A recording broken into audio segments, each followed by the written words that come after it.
When I begin teaching a new class, I often ask the question, who here likes English? If I'm lucky, nearly half the class will raise their hands.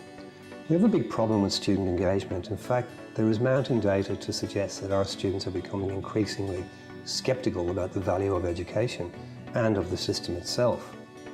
Of course, there are many potential reasons why our educational models are under so much scrutiny, but I feel that we can address some of these problems by improving student engagement.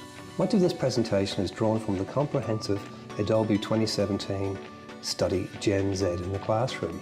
This extensive report interviewed thousands of Gen Z students and their teachers in the UK, the USA, Australia and Germany. The survey's results help identify some of the problems with current education models and offers us a roadmap about how educators can improve student engagement.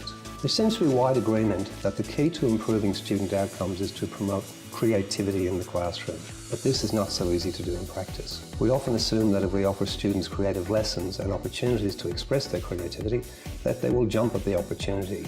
This isn't always the case. Creativity is the end result of good teaching. It's my thesis that promoting curiosity leads to student engagement, which in turn creates the environment for creativity to flourish. Authentic curiosity comes from the learner in an inside-out pattern. This is crucial. It means it doesn't happen by dangling, flashing, singing and dancing carrots in front of students. Rather, curiosity stems from past experience and current knowledge, and then leaps out to seek patterns that it recognizes. To engage student curiosity, it is first of all important to identify what a student already knows, what a student is interested in, and what types of rewards might stimulate a student's curiosity. A model for this approach may look something like stimulate, challenge, reward.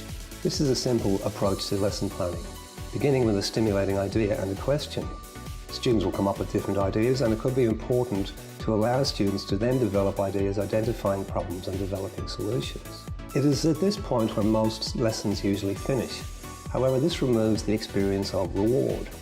So far, this has been theoretical and looks good in print. In practice, none of this stuff is easy. This term, I was given the opportunity to develop a unit of work based on integrated project work. The students were asked to create a small business and later sell the products at a school market.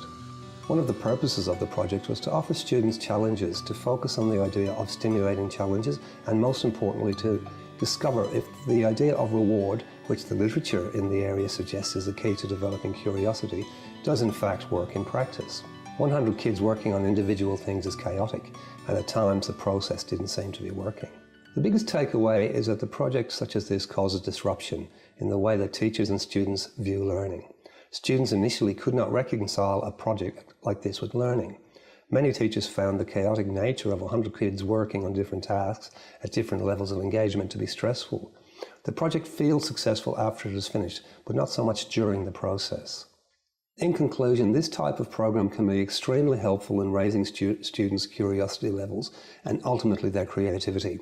In order to be successful, though, it needs to be fully supported at a philosophical level by school leadership, as it is quite disruptive.